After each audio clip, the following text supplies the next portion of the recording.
Gemprong yen ngandika yatal mamur madu bronto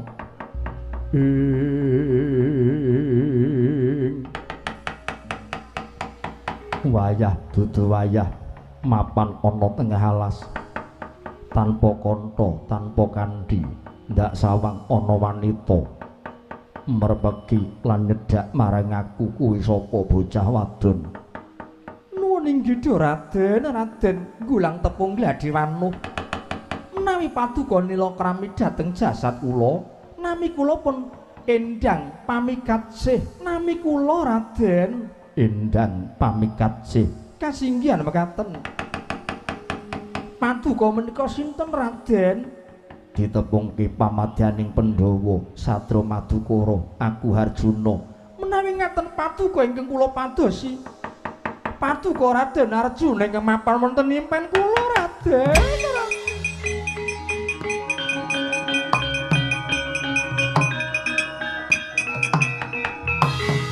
endang pamikatsih kok banjur kaget rasane ngatimu bareng kowe nguningani kekasihku persajan kemawon yektasipun kula menika ngopadi impen kula nyumpena pinanggih kalian satriya bagus tanpa cacat ngangkenipun Sadra Madukara Raden Arjuna pramila duh Raden kula badhe nderek suwita salebetipun alam pasumenan kula kalian paduka Raden Arjuna sampun ngiket janji kula sampun ngiket janji pramila prastiyaning manah kula ingkang namung paduka Raden Arjuna ingkang badhe kula suwitani kula pasrah jiwa raga kula pasrah pejagesang dhateng paduka Raden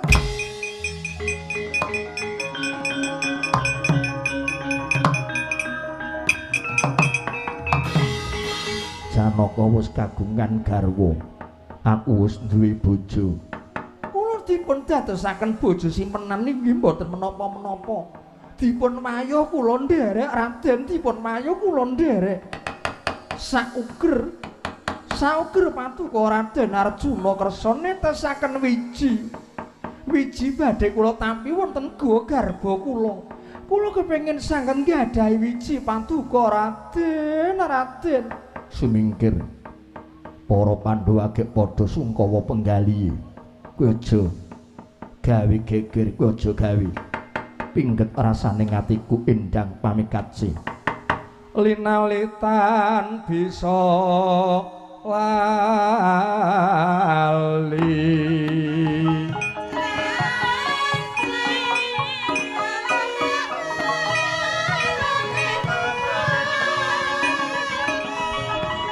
Sala lipara saya pranta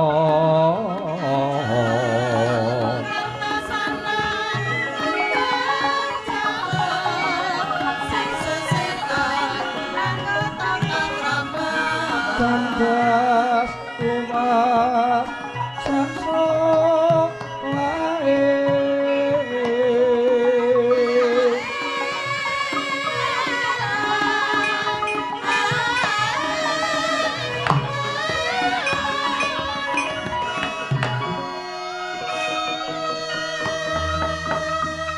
sumingkir endang pamikatsih kula mboten badhe sumingkir sinasa Jawa deres kula mboten badhe sumingkir sauger kula gandeng kanca kalian paduka Pangeran Arjuna kula sampun mongkok lan bingung raos manah kula batobat kaya ngapa bisa caket karo piyayi kakung gegantilaning atiku Raden Arjuna batobat esemane panjenengan batobat pasuryane batobat bagus kok uleng-ulengan duh Raden Arjuna lumrah wong yen lagi seneng alembono ning yen wis bosen adakane ora ngalembono kon nyedak wae ora gelem menawi sanesipun kula yen kula nderek dipun dawuhi menapa kula nderek badhe kula estakaken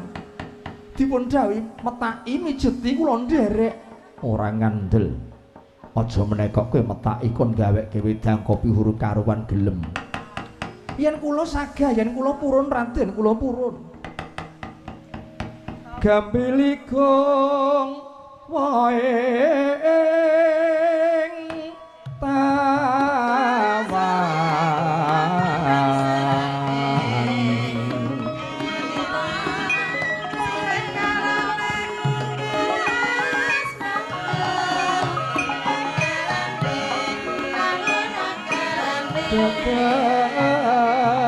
Bukan raga nembang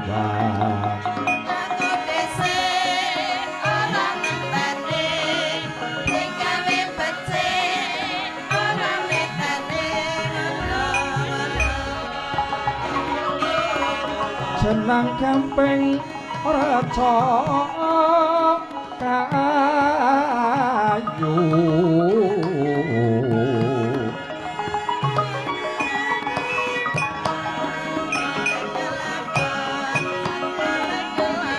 ganjet goleki diko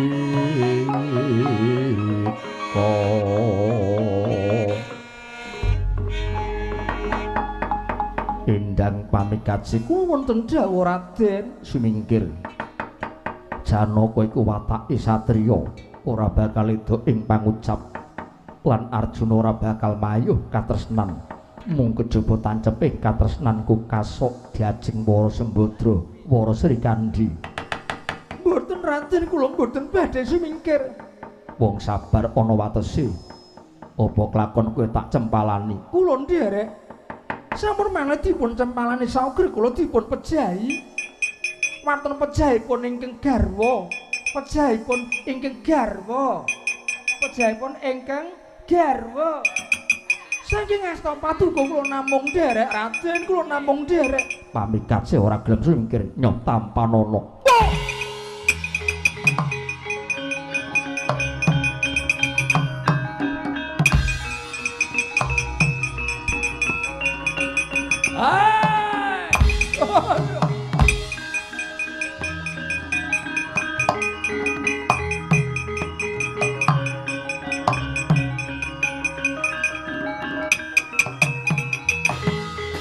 Arep ngopo Gong? Ndara ora gelem. Ujarku nek ora gelem timbang nganggur arep nggo aku terus. Nepaki ora apa-apa. Walah Gusti, Gusti paling ana sabar innallaha ma'as-sabirin. Gong, kae dudu lamake menungsa lumrah ning panjalmaning jajil panjalmaning bala setan. Sing rembes iki kowe kantarak teruk wong wedok ayu kok setan-setan gimana? Kae setan sing mimba wujud dadi wanita. Meleka mripatmu meleka. Mula ndara ora kersa merga wis priksa sejatining wujud kae dudu wanita dudu menungsa ning kae panjalmaning bala setan ora masalah terus sing penting ayu ning kae setan arep setan padha wae truk raine mengko ditutupi nganggo sarung utawa nganggo bagor kowe sisa dinikmati adem-adem gantine mangan geblek geblek ku nek yamene ora wis amem. Lah mula kudune wajib golek anget-anget nututi ndara kok.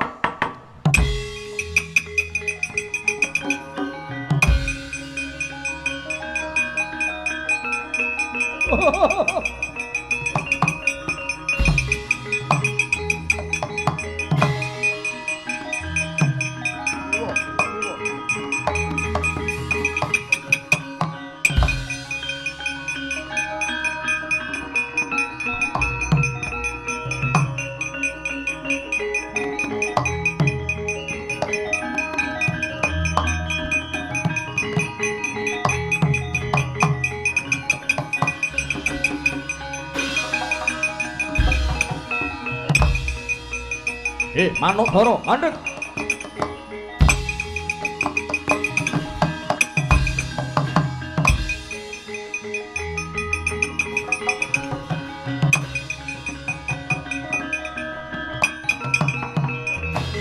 Mangkang rasa sumbar lindu bumi gonjing Gumaludo guntur ketuk umop kang jala nidi Duh Raden, Raden. Mbok bilih wonten titah ingkang dumunung wonten sak tengahing wana. Kula nyuwun pengayoman. Kula nyuwun gesang Duh Raden, kula dipun oyak-oyak manuk alap-alap. Kula badhe dipun pejahi. Duh tiyang gesang, tiyang gesang. Tiyang gesang kula nyuwun wilujeng, kula nyuwun pengayoman tiyang gesang.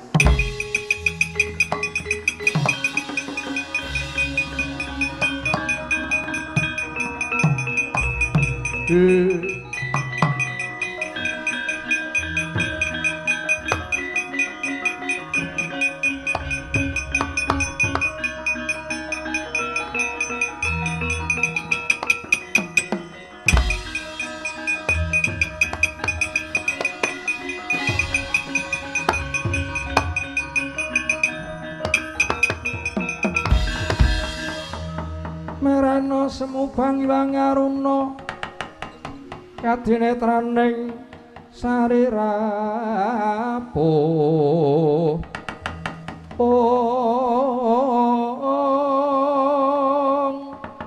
rengkan negara saketer niki dunganing lirmu sing wini panca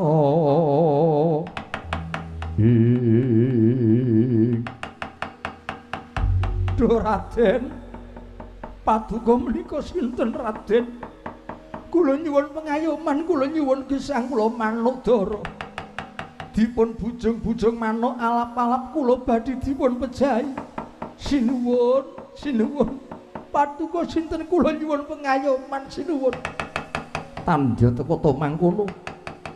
Nata Mandura Prabu Baladewa ingkang maksih mangsah semedi maladening tingkem ponang netra ngeningke panca indriya parandene dupe midhangetaken sesambatipun manuk dara satemah gumregah kaya ginugah.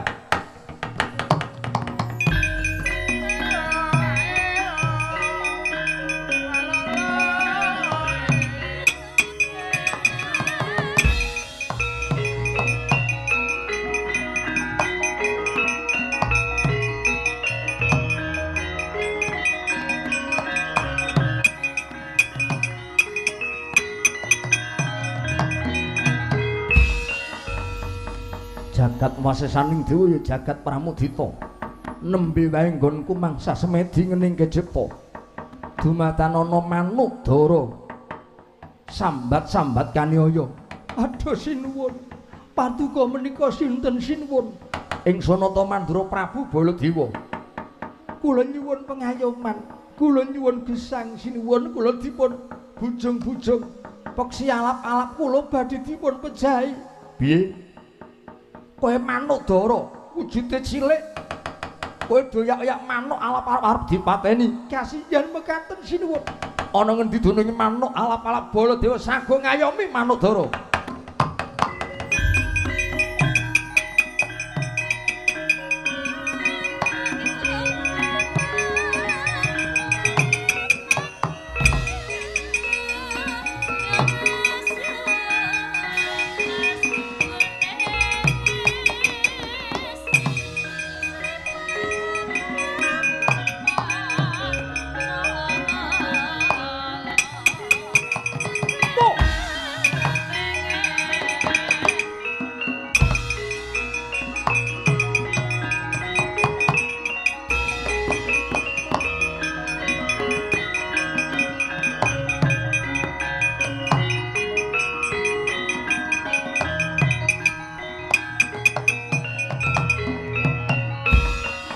Gatri sangka pirang rinangkul kinampit kampit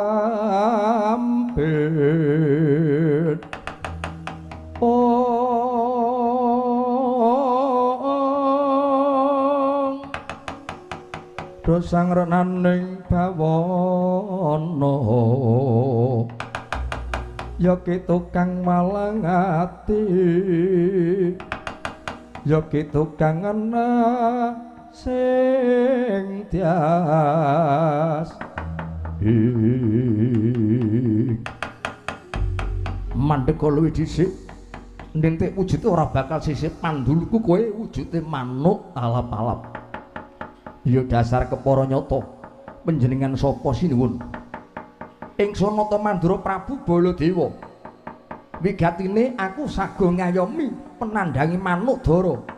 Dibujung-bujung merga arep diklethak arep dimangsa dening manuk alap-alap. Mula ingsun bakal ngayomi ingsun sago dadi badal wakile manuk dara. Menungsa Ratata. Iki dudu prakaramu kowe sumingkir. Iki perkarane manuk dara lan manuk alap-alap. Piye? Baladewa ki dadi ratu kudu memayu hayuning jagat suka pitulung marang sapa wae kang mbutuhake pitulungan. Mbuh iku lamaking titah, mbuh iku wujuding satawana. Maton tumindake nyawu gawar-ngawur mungsuhe Baladewa tladung sawurunga sinuwun.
Angudari tias rariwut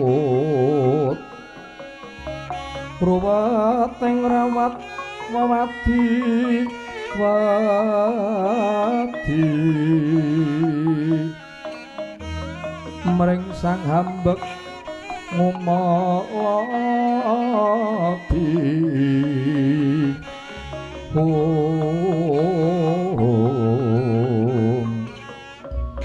mrih loko katurnan sami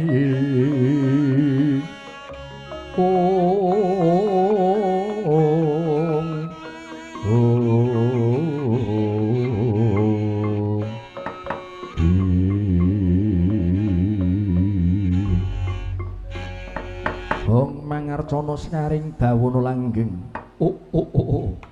layak to layak nuwuhake horeg kawula ing Ngamarta kabeh padha tintrim para nayaka kabeh padha keserakat ibarate sapu ilang suwe merga pengayomaning Pandhawa putuku si Puntadewa ninggalke praja Ngamarta jeneng sira dumunung ana lengkeng gunung Jamurdipa. Nggih, Puntadewa aja kaget pun eyang ingkang prapta nggih. Puntadewa. Nadyan tapane yang ingkang prapta parandene si panggah rasane puguh atine kukuh bakuh ora bakal kengguh. Paripaksa pun eyang sing bakal njugarake nggonmu mangsah semedi sebab pun eyang kepengin catur netra Puntadewa putuku tangiyo nggih.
Nuwun pangapunten Duh Kanjeng Hyang, mboten kinten babar pisan jebul paduka Kanjeng Hyang ingkang sampun kepareng rawuh mrepeki dhateng ingkang wayah. Sembah pangabekti mawon tumuju konjuk sandhaping pepodo Kanjeng Hyang.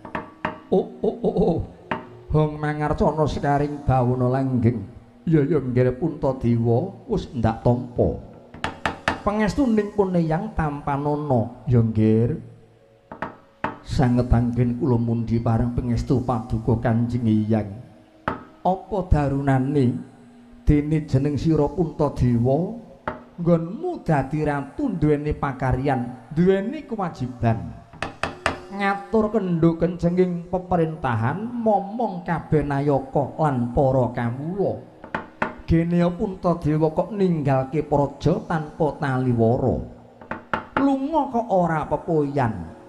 Puntadewa, apa kowe nggayuh kawibawan? Babar pisan mboten Kanjeng Hyang.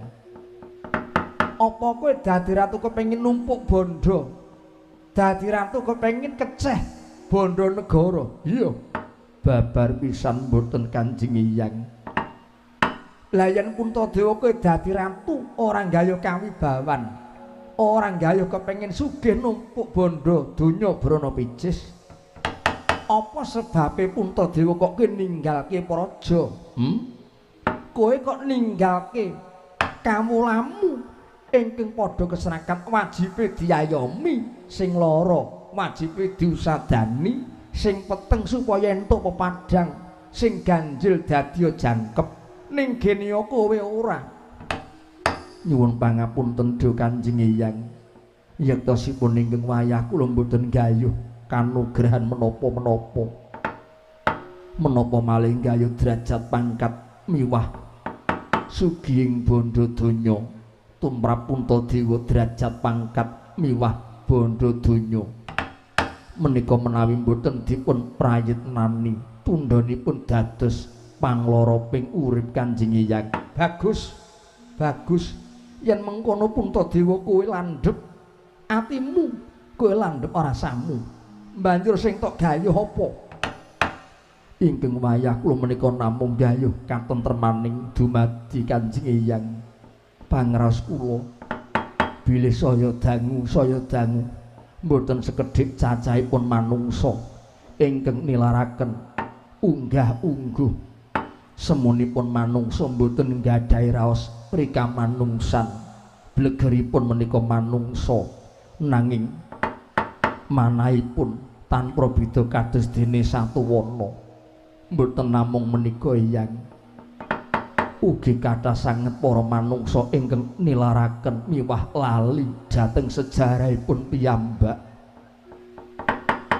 supe dhateng leluhuripun piyambak Kanjeng Eyang bedah menapa Puntadewa kula dados ratu yen nyatanipun maksih kathah kamulih ngamarta ingkang maksih tuna budinipun mamak mumuk tumindakipun nalisi saking garising kautaman. Duh Eyang kula nggayuh menawi saged Puntadewa dados ratu nanging hambekipun kados dene pandhita kowe kepengin nggayuh satriya pinandhita mekaten Kanjeng Eyang.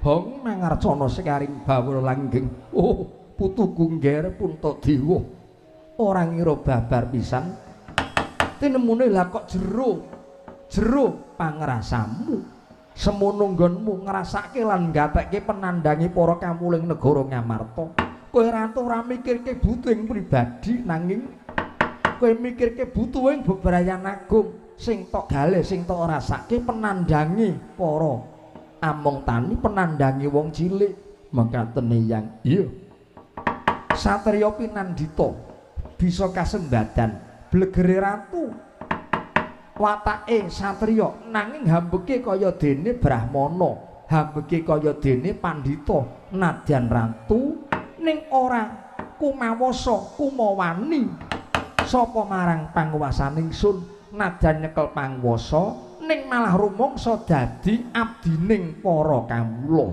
Inggih bisa kasembadan nanging lamun ta putuku Puntadewa kowe bisa nindakake piwulangipun Eyang kowe sago sagah dereng kinantenan selak ugi mboten Kanjeng Eyang kowe dadi ratu kuwi akeh nayaka kamulamu sing wujude werna-werna ana sing abang ana sing putih ana sing kuning ana sing ireng ana ulama kiai lan para santri mula kabeh kudu rinangkul padha dene tresnane kanthi cara kowe kudu bisa mbedakake milih lan milah dununging katresnan patang perkara. Inggih tresna lahir tresna batin tresna suci lan tresna sejati tindakna ya ngger Puntadewa menawi saged winedharaken ing akadah tumunten enggal kababar Kanjeng Eyang.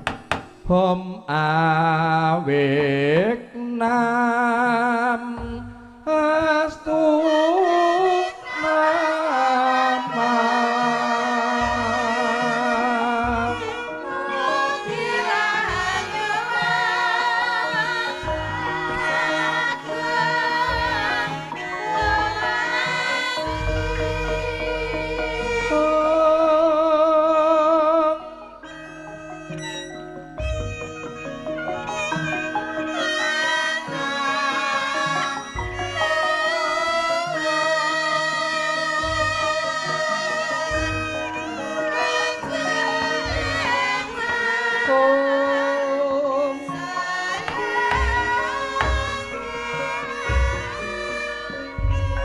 Puntadewa piwulang iku manjinge ana ing rasa manjinge ana ing rasa bisa ngrasake bisa duweni kawruh utawa seserepan syarate Puntadewa kowe kudu bisa nindakake. Inggih siji arane tresna lahir. Tresna lahir iku tresnane manungsa karo ingon-ingon wujude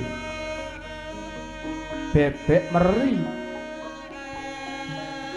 ayam kambangan lan sak panunggalane kebo sapi mendo kuwi tresnane mung kandhik tata gelar lahir dipakani digoleki suket omben-ombene ya sing nyukupi pamriye yen wis daging yen wis gedhe wulan besar didol dimilik asile dimilik duwite ngingu pitik ngingu ayam diopeni dipakani yen wis neno besok dimilik endoge kurang-kurang bejane akeh sumbang didol pitike dimilik duwite kandhek ana tata gelar lahir. Inggih Kanjeng Eyang sing angka 2 tresna batin. Tresna batin iku tresnaning priya lan wanita liringing netra tempuh ing pandulu panahing asmara manjing jroning jantung satemah tumama jatining lisan tumama jatining katresnan. Kuwi tresnaning priya lan wanita arane tresna batin. Inggih sekawit ora seneng sekawit ora tresna jalaran sing nom luwih bagus pekik warnane sing putri keladuk yuswa tegese umure luwih tuwa ning merga wani wanuh merga wani lan wanuh saben dina bisa ketemu witing tresna jalaran kulina nadyan sing kakung luwih muda sing putri luwih sepuh nanging iku tresnaning priya lan wanita wujuding uruping jiwa luhur peparinging Gusti kang hakarya luka. Inggih lajeng ingkang angka 3 angka 3 yaiku tresna suci tresnane Rama ibu menyang putra utawa anak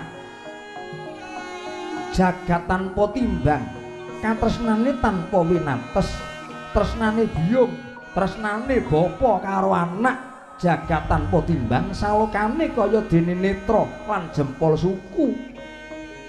suku mapan menyang anak kalamun netra mapane rama utawa ibu bapa utawa biyung liripun kados pundi Kanjeng Eyang jempol suku kesandung rasa lara mripate nangis anake napa kesusahan wong tua melu ngrasake penandhangi anak ning durung karuan yen mripate kecolok jempol suku durung mesti krasa abote kaya wong nyangga bumi iku salokane apa tresnane ibu menyang putra mula yen ibu kae mandi sepatane aja wani karo rama lan ibu bapa kang ukir jiwa raga ibu dadi pertapan lawase sang sasi 10 dina. Inggih pungkasanipun sing angka 4 tresna sejati. Tresna sejati iku mau tresnane urip karo sing gawe urip dat kang murwing dat ya Gusti kang nyipta jagat sak isine.